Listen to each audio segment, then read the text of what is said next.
Hi, Bruno Jr. here. Our podcast, Busting Addiction and Myths, is sponsored by SafeHouseRehab.com. SafeHouse believes that traditional treatments fall short of the needs of clients who face the modern problems of addiction. Modern problems need modern solutions. Multiple addictions, multiple relapses, multiple triggers, and cheaper and more powerful street drugs set up unprecedented challenges facing treatment centers. What is needed is a more sophisticated approach, a better way forward. There are 3 reasons to choose our progressive modern treatment program. 1, a more sophisticated intake process. 2, technology proven to enhance recovery. And 3, the most robust aftercare program in our sector. To learn more, visit us at SafeHouseRehab.com.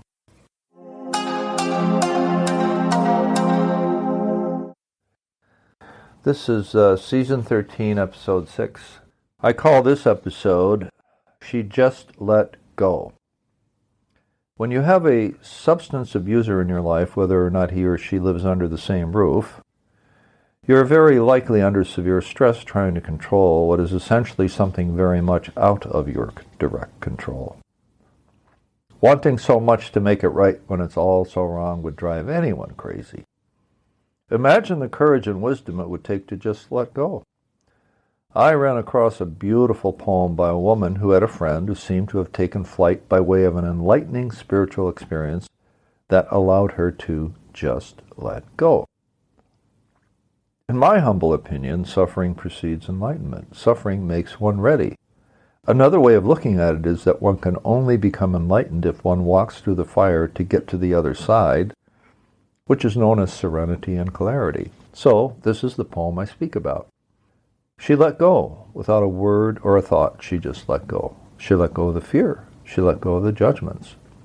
When parents or spouses or children live with alcoholism or addiction in their home, their lives are dominated by fear and shame. Not knowing when the man of the house will come home is bad enough. Then the wife will wonder what sort of mood he will be in and if he will be violent or not, or just fall into bed or onto the floor. So she's in fear. And the shame of it all puts her under great stress. She has come to be judgmental, too. She blames herself for not being able to control her husband's drinking. Then she blames her husband for being such a drunk. Blame all the way around. Imagine being able to let go of that fear and of that judgment. Here are a few more things that this enlightened woman let go of. She let go of the committee of indecision within her. She let go of all the right reasons wholly and completely. She let go of all the memories that held her back. She let go of all the anxieties that kept her from moving forward. She let go of all the planning and calculation about how to do it just right. One of the greatest gifts you get when you engage in the recovery process and begin to realize its benefits, which is where I'm going here, is that you are finally able to live in the moment, be fully present in the moment without the regrets of yesterday and without the fear of tomorrow. This woman was experiencing the benefits of recovery from a codependent state of mind. In her case, she had turned to Al-Anon, a 12-step program for family and friends of alcoholics, and for that matter, addicts too. The opening step in Al-Anon starts the process of self-change. Admitted we were powerless over alcohol and drugs, and that our lives had become unmanageable. The point is to let go of our old thinking, that is, to let go of the myth that you or me or anybody else has any control over another person's disorder, such as alcoholism or drug addiction. And you've got to start making changes for yourself since you've denied yourself for far too long. You have given yourself over to the addiction, but you didn't know it. One of the self-imposed burdens that people in dysfunctional alcoholic homes carry is what others think of them. I know I was in that place. That's why I loved it when I heard a woman say to her group in an Al-Anon meeting that I was attending at the time, I am no longer enslaved by what you think of me. That's another letting go, another step toward freedom. The poem goes further. She didn't utter a word. She didn't analyze whether she should let go. No one was around when it happened. No one thanked her or praised her. There was no applause or congratulations. No one noticed a thing. There comes a time when that still small voice, and I believe it to be heaven sent, speaks the kind of fearless truth that it simply cannot be ignored. In my 12-step program, it is written that our higher power resides deep within. Quote, for that is the only place where he is found. Interesting idea, especially when it is also written that speaking to another person is the closest thing to God you will experience all day. I see that as not a contradiction. I see that as the outer manifestation of that still small voice that says to me, be good to everyone you meet today. Be kind.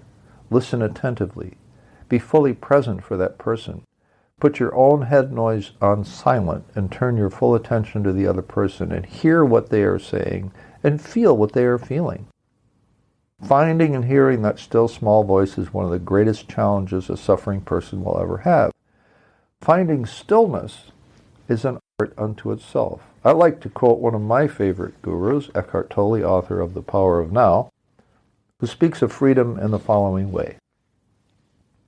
The beginning of freedom is the realization that you are not the thinker. The moment you start watching the thinker, a higher level of consciousness becomes activated. You then realize that there is a vast realm of intelligence beyond thought. You also realize that all the things that truly matter, beauty, love, creativity, joy, inner peace, arise from beyond the mind. When you are grounded in being, capital B, instead of thinking, you will be able to sense that the thinking mind seeks to deny the now and to escape from it. In other words, the more you are identified with your mind, the more you suffer. It's a case of mistaken identity. You are not your mind. You are far more than that. You are a being who can watch your mind, and now you have choices as to what to pay attention to and what you need and can let go of. An example is your ability to identify whether you are enabling someone or not. Just one example. Is it possible, you ask yourself, that I'm contributing to the problem, even when I believe I'm doing everything in my power to attempt to stop the addiction? Almost all families inadvertently enable addicted loved ones by helping them avoid the negative consequences of addiction or alcoholism, or in some cases both.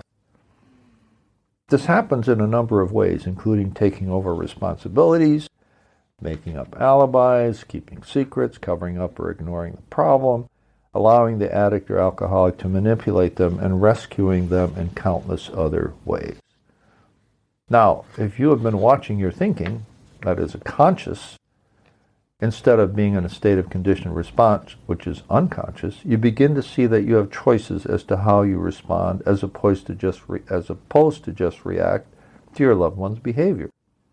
But that comes with learning a whole new way of thinking and being.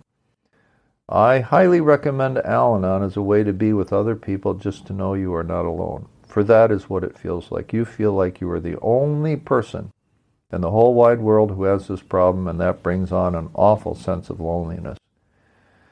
When you do finally meet others who are going through the same thing, sometimes even more terrifying than yours, you are greatly relieved and feel a part of something greater than yourself. I know for myself that after a few months' worth of Al-Anon meetings, I felt like a stone had dropped from my shoulders. I no longer waited up for my fiancée to come back from the bars at 3 a.m. I played with the kids, took them and their friends to pizza, got home at a decent hour, put the two little ones to bed, and got a decent night's sleep. I placed my fiancée in God's hands, according to what Al-Anon taught me. But you can choose your own conception of a power greater than yourself. And the whole experience taught me the supreme value of the now. I do not have to live in yesterday, and even though I have a plan for tomorrow, I do not have to live there. That's a huge distinction. That's what healing brings. That's what letting go brings. So what have we learned about letting go today? We learned that 1, the household affected by addiction or alcoholism is ruled by fear, shame, and judgment. Resentment plays its own insidious role there as well. 2, it does not have to be that way, but too few families, especially moms and wives, know the way out of their self-imposed prison. 3, they have not yet learned that it is indeed possible to let go of the fear and the judgmentalism. They have not connected to people who are in the same circumstances as them, but they've overcome. 4, to be able to be fully present, to hear that still small voice in the stillness, is an art that takes time to cultivate. And 5, if one is courageous enough, or perhaps desperate enough, to reach out and connect with the wonderful friends they'll be sure to find in Al-Anon, then there is the true promise of letting go.